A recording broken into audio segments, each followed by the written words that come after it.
a história deles, nós estamos olhando para a nossa história.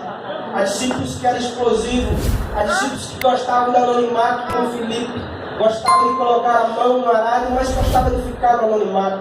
Há discípulos que mal se ouviam falar dele, como Tadeu, por exemplo. Era discípulo que não gostava de holofote, mas por outro lado João e Tiago queriam estar sentados à direita e queriam o outro estar à esquerda de Jesus. Quando nós olhamos a história desses homens, olhamos Pedro, alguém que é tão explosivo, que agia muitas vezes sem pensar, que agia por impulso. Nós olhamos e vemos esses personagens dentro da nossa casa, da casa de Deus, nos nossos dias de hoje. E nós entendemos que aquelas personagens que Jesus escolheu nos seus dias, são personagens que ainda hoje Ele está escolhendo também. A história que está relatando aqui está relatando um fato que aconteceu na vida de Pedro. Que ele pensou que agora já era o seu fim, que a sua história já tinha tudo mudado, que os seus planos, os seus projetos tinham ido de água abaixo. Porque esse homem, sendo ele muito explosivo, agindo muitas vezes por impulso, fazendo promessas, que ele sabia que muitas vezes não ia conseguir cumprir. E sendo uma dessas promessas, ele vai prometer ao Senhor que estaria com ele todos os dias, independente do que acontecesse, independente das circunstâncias, jamais se negaria ao Senhor. Quando nós olhamos a história desse Pedro, talvez ele fosse o discípulo mais velho entre os outros, era o único casado entre os discípulos. E quando nós olhamos e vemos filmes falando sobre os discípulos, nós olhamos para homens pensando que são homens já de barba e cabelo branco. Mas olhando mais a fundo a Bíblia, nós vemos que eram pessoas jovens que haviam entre 17 a 24 anos. O mais velho de Pedro ser casado. Então nós vemos que Jesus vai escolher uns discípulos, 12 jovens para andar com ele no meio daquela multidão, para ouvir os seus ensinamentos, com o propósito de que eles levassem a mensagem do Evangelho e espalhassem a ele aonde eles forem. É diante deste propósito que ele vai começar a treinar aqueles jovens que ninguém dava nada por eles, que eram homens que estavam ali, muitos vivendo uma vida totalmente fora dos padrões de Deus, totalmente fora dos padrões que alguém poderia querer chamar para ser seu discípulo. E Pedro estava pescando da primeira vez, quando ele vai ver Jesus, após uma noite inteira de pesca, após uma noite inteira de uma pesca frustrada, onde ele não consegue pegar nada, não consegue pegar nada e volta para limpar as redes, porque não havia pegado nada, numa noite frustrante. Jesus aparece para Pedro e diz: Pedro, olha, lança do outro lado a rede, porque vocês vão ter peixe. E ele, ao crer na palavra do mestre, vocês conhecem a história, que ele lança a rede, e um barco, vem tanto peixe na rede, que o barco quase que afunda, quase que vem a pique. Foi a primeira experiência que Pedro teve com Jesus. E o que me chama a atenção nessa primeira experiência, é que quando ele olha para aquilo que ele viu, o milagre que ele teve naquele instante, ele vai dizer para o mestre: afaste de mim, porque eu não sou digno da tua presença. A primeira atitude de Pedro em relação a Jesus foi: Senhor, quem sou eu diante do que tu está fazendo na minha vida? Afasta, Senhor, de mim. Afasta, Senhor, porque quem sou eu para o Senhor vir aqui operar na minha vida? Quem sou eu para o Senhor me direcionar? Quem sou eu para o Senhor dizer como que eu tenho aqui? Afasta de mim. Uma experiência tão profunda que Pedro teve com o Senhor, a ponto de ele pedir para o Senhor se afastar da presença dele. Oh, que nós tivéssemos essa experiência nessa noite. Poucos homens da Bíblia teve essa experiência. E eu dizendo: meu Deus, como pode alguém pedir para o Senhor se afastar dele? É porque a experiência é tão profunda que quanto mais Deus se aproxima de nós, mais nós reconhecemos a nossa inutilidade, a nossa fragilidade. Quando nós somos pecadores insignificantes, quanto mais Deus se aproxima de nós, que nós vamos entender que não somos dignos da sua presença e da sua graça e do seu poder. Pedro entendia isso, e a atitude de Pedro era: Senhor, afasta de mim, porque eu não sou digno da tua presença. E Jesus estava dizendo: não é porque tu é digno, mas é porque em meio a todos eu te escolhi. Não é porque tu é digno,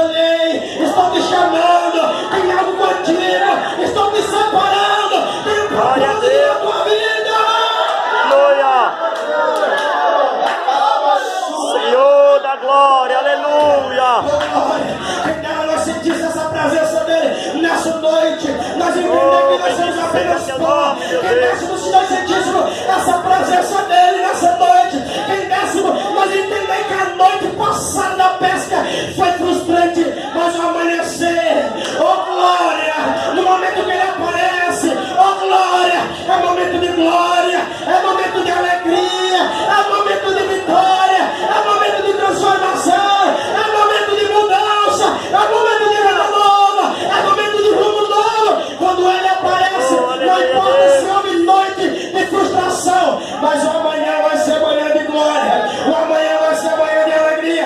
Assim ele aparecer nessa noite, não importa a tribulação, não importa a frustração, não importa a dor, oh glória, ele vai transformar em alegria, ele vai transformar em vitória, ele vai transformar, oh glória a Deus. Por isso que o evangelho de João é o evangelho da transformação.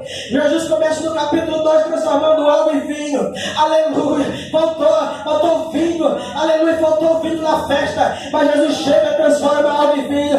Quando ele transforma água em vinho, ele está transformando frustração em alegria. Passa o capítulo número 3, chega no capítulo 4, Jesus está curando alguém que estava enfermo, ele está transformando a doença em saúde. Passa o capítulo número 4, chega no capítulo número 5, ele olha para alguém que está paralisado no tanque de Betesda e ele transforma a paralisia em energia e o homem começa a andar. Passa o capítulo número 6, chega no capítulo número 7, oh louvado seja o nosso Senhor. No capítulo número 6, o discípulo está andando no meio do mar, e quando o discípulo está no meio do mar, a tempestade está assolando, o povo está inquieto, mas no meio da inquietação ele diz: acalma-te mar, aquieta-te vento. Onde havia inquietação, ele trouxe tranquilidade. Passa o capítulo número 7, chega o capítulo número 8, passa o capítulo número 9, ele está diante de um cego que está desde nascença sem ver nada. O homem está nas trevas, mas onde ele chega, ele é a luz, ele traz luz, ele transforma.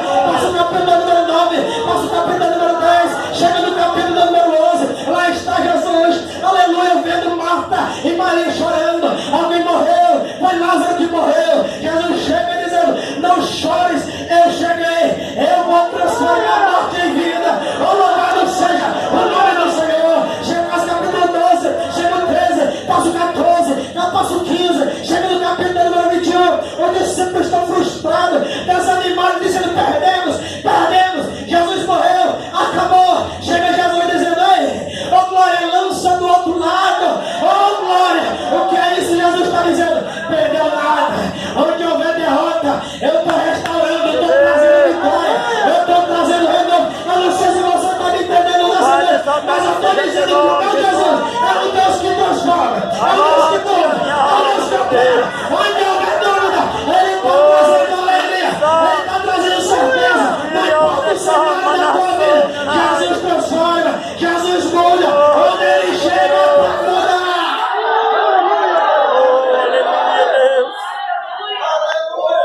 Pai, exaltado é teu nome, Jesus. Oh Espírito da glória, Deus de honra, Deus de glória, aleluia. Senhor, afasta de mim. Mas Jesus não desistiu de Pedro, Jesus chamou Pedro. Vamos ver Jesus chamando Pedro outra vez. Às vezes falamos: por que Jesus chamou Pedro outra vez? Vai chamar os discípulos outra vez? Porque Jesus primeiro, nós devemos entender isso, que primeiro ele não nos chama para ministério. Jesus nunca vai nos chamar primeiro para ministério, para pregar. A Bíblia vai ver que 2 vezes Jesus chamou Pedro, 2 vezes Jesus vai chamar os discípulos. E antes de ele chamar eles para serem discípulos, a Bíblia diz em Marcos capítulo 3, se não me falha a memória, que Jesus vai passar a noite inteira em jejum e oração no monte, para depois pela manhã chamar os discípulos para serem seus discípulos. Mas teve 2 chamados. O primeiro chamado que Jesus nos chama é para si. Jesus não nos chamou para ser pregadores, Jesus não nos chamou para ser cantores. O primeiro chamado de Jesus na nossa vida é para ser dele. Glória.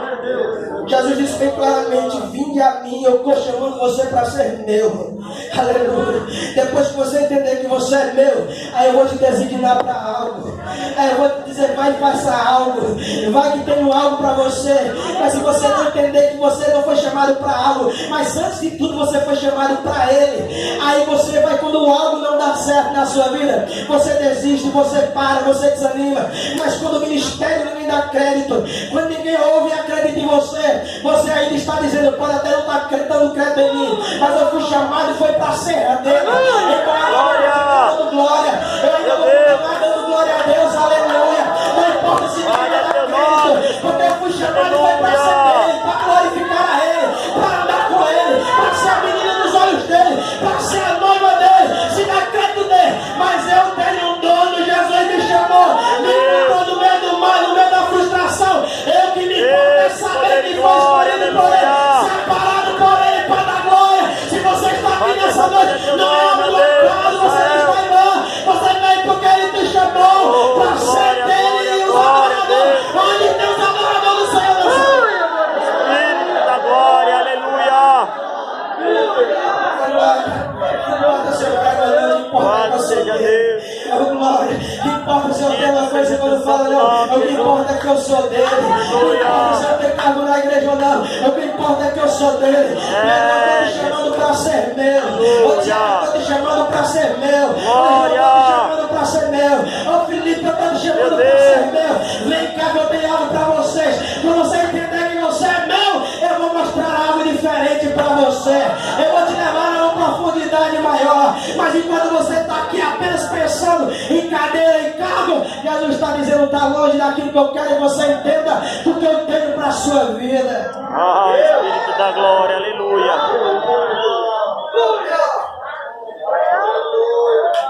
Esse Pedro explosivo que Jesus vai chamar.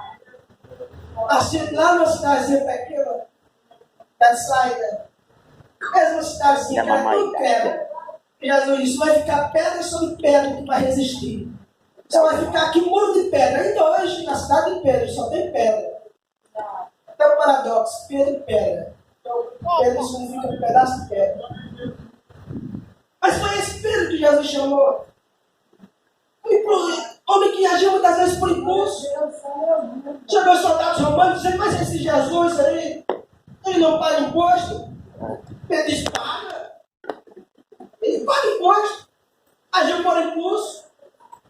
Fora da jurisdição de Jesus, Jesus diz, Pedro, está agindo por impulso. Eu nem tenho direito de pagar esse imposto, mas tu está dizendo que eu tenho que pagar. Para que não se escandalize, vai lá no mar, pega o peixe. Dentro do peixe vai ter uma moeda para poder pagar o imposto. Esse Pedro é impossível. Esse homem que muitas vezes queria agir por conta própria. E quando viu Jesus sendo crucificado, ele chegou e falou, nada disso. Jesus sendo preso, nada disso. Ninguém vai prender Jesus, eu vou pegar minha espada e vou proteger Jesus. É impossível, mesmo que ele quisesse, não poderia. Como é que um homem só com uma espada vai proteger sobre os soldados romanos que estavam vindo para prender Jesus? Homens armados. Homens que estavam totalmente armados. Mas era um homem que ainda andava com a espada. Viu os milagres de Jesus, viu Jesus operar milagres na sua própria casa, como curou sua sogra. Viu tantas coisas, viu os ensinamentos de Jesus, mas ainda não tinha libertação profunda. A ponto de andar por espada e na primeira oportunidade cortou a orelha de alguém. Cortou a orelha de mal com alguém que tinha o sonho de ser sumo sacerdote. Olha, para ser sumo sacerdote nem algo ruim. A pessoa tem que ter, imagina com a orelha cortada. Mas é nesse Pedro que Jesus olhou para ele e disse, eu tenho algo para você, Pedro. Era para esse moço que Jesus olhou para ele e disse, eu tenho algo para você. Eu quero que você lidere os meus, eu quero que você lidere os meus discípulos. Eu tenho algo, eu quero que você ensine a minha igreja. Como alguém ia confiar nessa pessoa?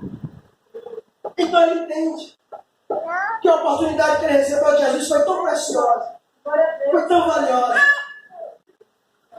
E quando Jesus agora está próximo a ser crucificado, Jesus fala, olha, vocês vão se espalhar, vai se cumprir a profecia que foi dita por Zacarias, vão ferir o pastor e as ovelhas se espalharão.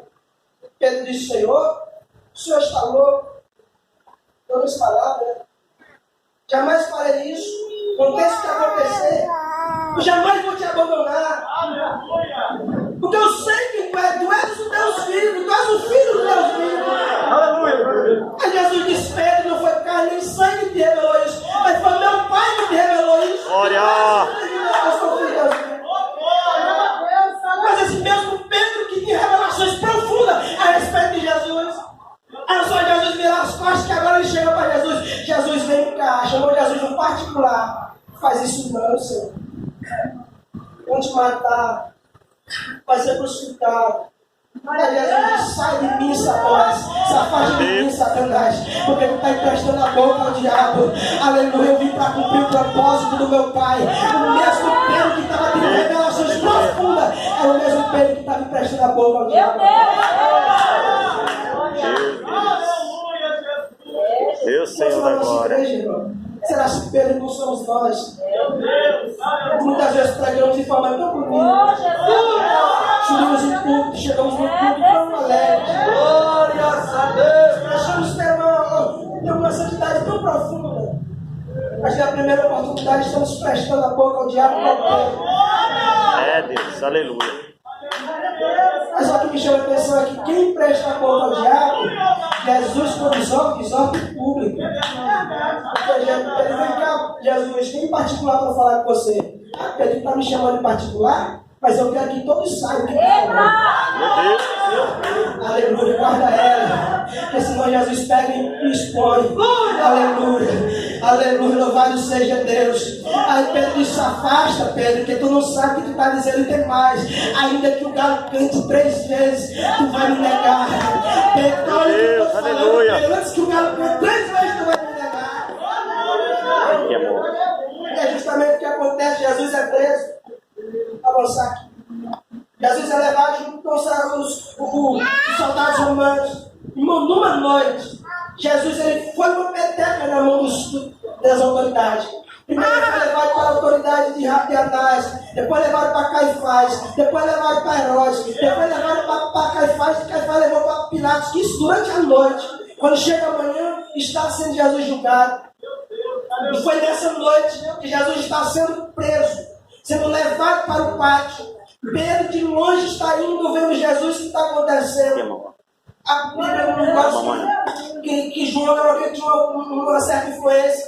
Ele consegue entrar junto com Pedro. Mas quando olha para Pedro, diz, eu sei quem é você. Pedro se escondendo do frio. Alguém lá perto da fogueira se aquentando, Pedro longe. Aí a Bíblia diz que uma criada, uma mulher sem influência nenhuma, lá uma criada, olha para Pedro e diz, eu sei quem é você.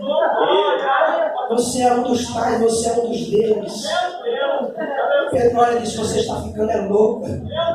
Eu não sou não, nem conheço esse Jesus. E a Bíblia diz que ele começa a praguejar. Esse Jesus aí, eu não sou o que você está falando não.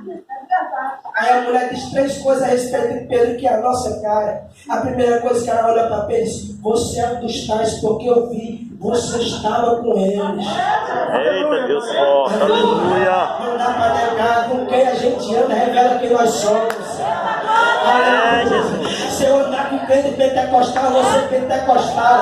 Se eu andar com crente fiel, você é crente fiel. Mas não dá para dizer que sou crente fiel andando com incrédulo, andando lá no bar, andando no lugar de prostíbulo. Mas se eu estiver andando com crente fiel, alguém vai dizer, não finja, não dá para esconder. Eu te conheço, você não está, você não dá para fugir.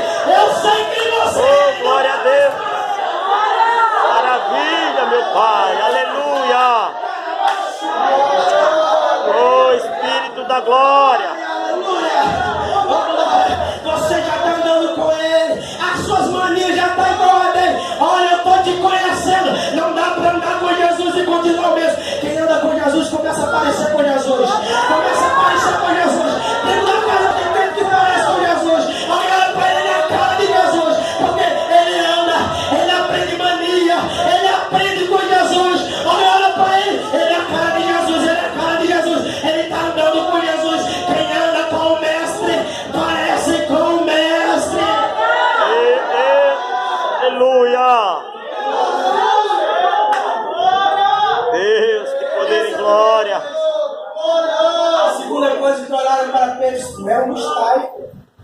Eu sei quem tu é. Não sou.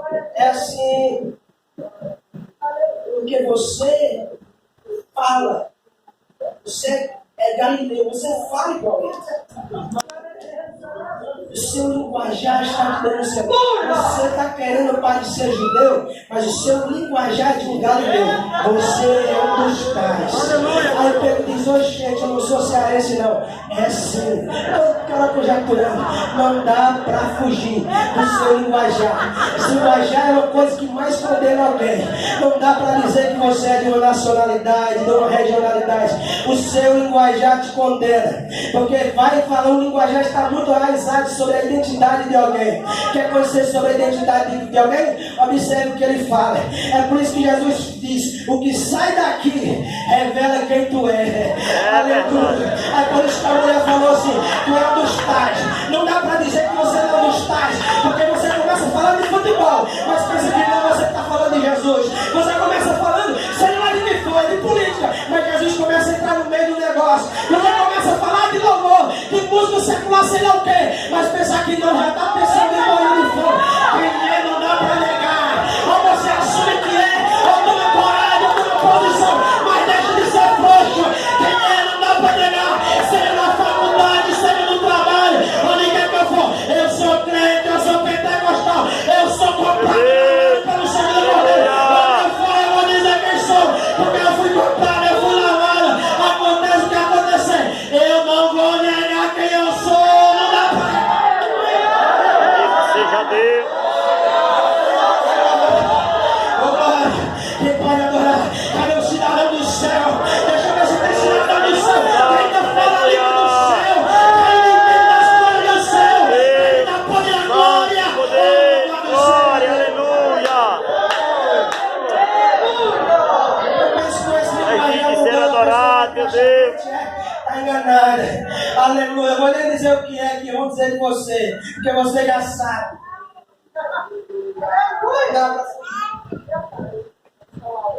Mas quando Pedro olha tudo isso, aí o galo canta. Pois ele negar Jesus 3 vezes. E ouve o galo cantar. E acredito que não era um animal, a árvore. Isso não importa. Ele ouve o som. E lembra de Jesus. Do que Jesus viu. É na mesma hora que Jesus está passando. Viu um desses julgamentos. E vê Pedro lá no cantinho. Quando Pedro olha no olhar de Jesus, a Bíblia diz que Pedro sai e chora amargamente. Lembrou do que Jesus falou, irmão. Bateu, caiu na realidade. Eu não sou tão quente como eu pensava que era. Aleluia! Não sou tão forte como eu pensei que eu era. Na primeira oportunidade eu neguei Jesus. Na primeira oportunidade eu falei que não negaria, mas neguei. Meu Deus! Neguei para uma serva, para uma mulher que não tinha influência nenhuma no meio dos romanos. Uma coisa tão pequena, eu neguei Jesus, eu neguei, Pedro começa a chorar amargamente. Espírito da glória, Jesus é aleluia. crucificado, Pedro agora acabou para mim. Jesus me encontrou lá no barco, lá no meio de ninguém dava nada por mim. Investiu em mim no momento que eu mais deveria identificar, mostrar sobre a minha identidade, dizer quem eu sou. Foi no momento que eu neguei Jesus. Uma coisa tão fútil, uma coisa tão insignificante. Mas quando Pedro, quando Jesus se converte, quando Jesus se ressuscita, aparece para as mulheres também que ninguém dava nada por ela. E as primeiras pessoas que viram Jesus ressuscitado foram as mulheres. Não é à toa que quando uma delas chega, Jesus ressuscitou, tu tá maluca? Tu tinha 7 demônios, tu tá dizendo que foi tu a primeira que viu Jesus? Não foi. Aí Jesus aparece e manda ela dar um recado. E Jesus especifica dizendo assim: Marcos escreve: diga aos discípulos que eu ressuscitei. Estou indo em direção a eles. Diga aos discípulos, mas também diga a Pedro. Meu Deus. Aleluia! Jesus especificou, diga a Pedro. Porque Jesus deu uma mensagem especial, particular para Pedro. Jesus estava querendo dizer: diga a Pedro que eu ressuscitei. Diga a Pedro que eu lembro, eu vi ele me negando. Mas diga para ele que eu ainda não desisti dele. Aleluia. Diga para ele que eu ainda estou indo de encontro a ele. Diga para ele que eu vi ele me negando, mas eu ainda tenho propósito na vida de Pedro. Diga para ele que eu vou lá de encontro a ele. Diga para ele que ele negou.